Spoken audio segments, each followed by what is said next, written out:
was just now listening to a song by Natalie Merchant. She's my age. She looks better than me.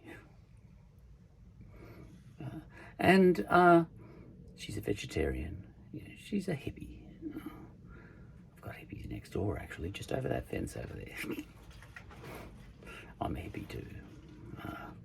You don't get out of the 70s alive in your head unless you're a bit of a hippie. But anyway, she's a vegetarian, and in her Wikipedia page, it was mentioned that she gave up vegetarianism whilst she was having a baby. She had a baby. Now, this was interesting to me. I thought, are you putting your baby before you, even before your ethics? And if so, I like that. I've kind of had that thought myself from time to time. It's a little bit of a self-serving thought in my case, but maybe not in Natalie's case, In my case, and I did speak about it in a previous episode, I may well think, I kind of like living in a shed. I don't actually, it's just where I live during the day.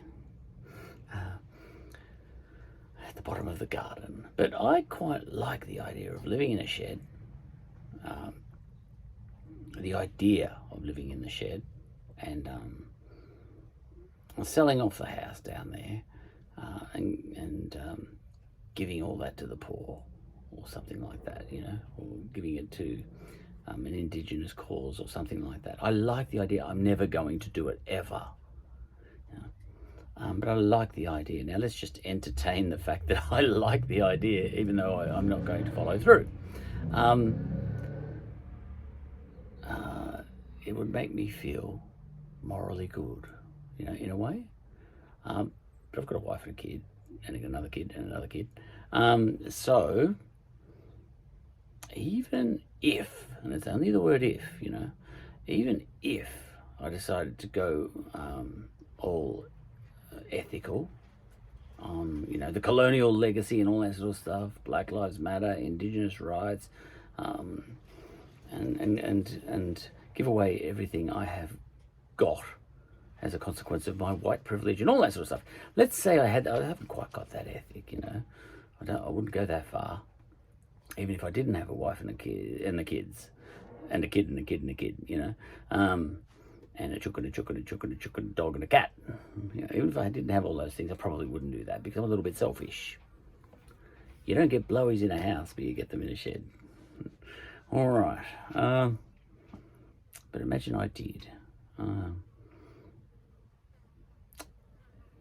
Well, it's not only about my ethics. I've got responsibilities to others. And even if I thought that my wife and my kids had bad ethics, and I had a good ethic, I still have a response there. But they thought that they had they had good ethics, and I have a stupid ethic. Do I have the right to declare that my judgment on ethics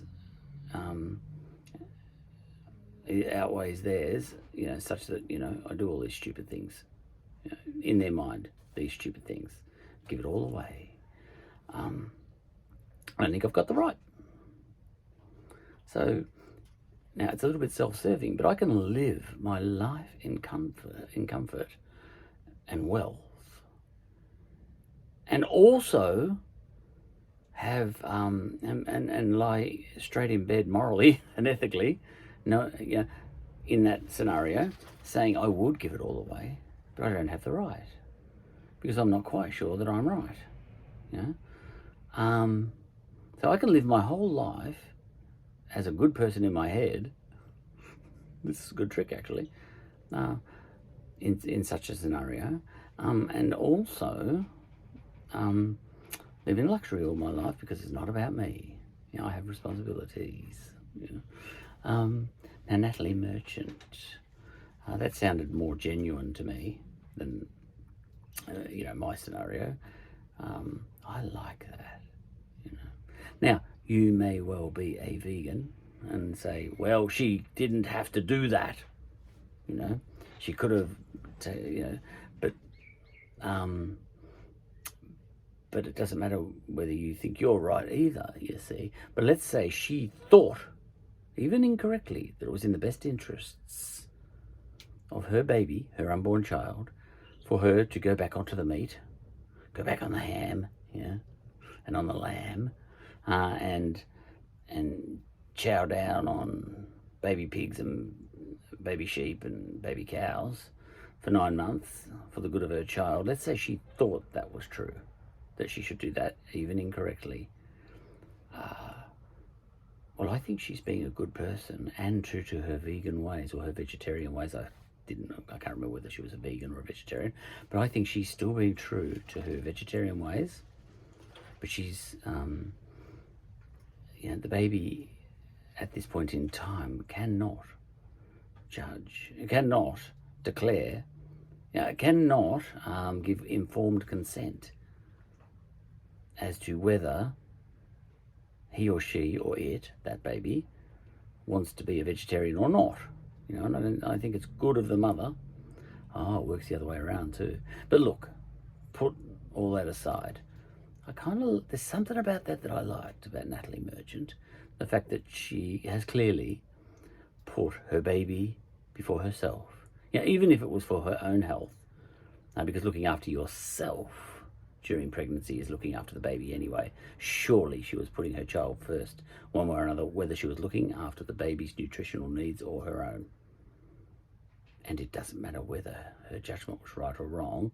She was being a good person, I think. She was still being a vegetarian, but she hasn't got a right to be a vegetarian on other people's behalves. This is like a person who feeds salads to his cat because he doesn't believe in meat eating. That's dumb.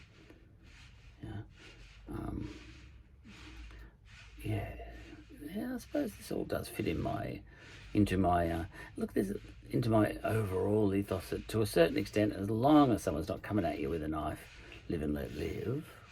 I wouldn't tell someone else to be a vegetarian or not, and vice versa, I reckon. No, I don't tell anyone what to do, really. I just sit in my shed. End of an episode by Natalie Merchant. There's something about her I like.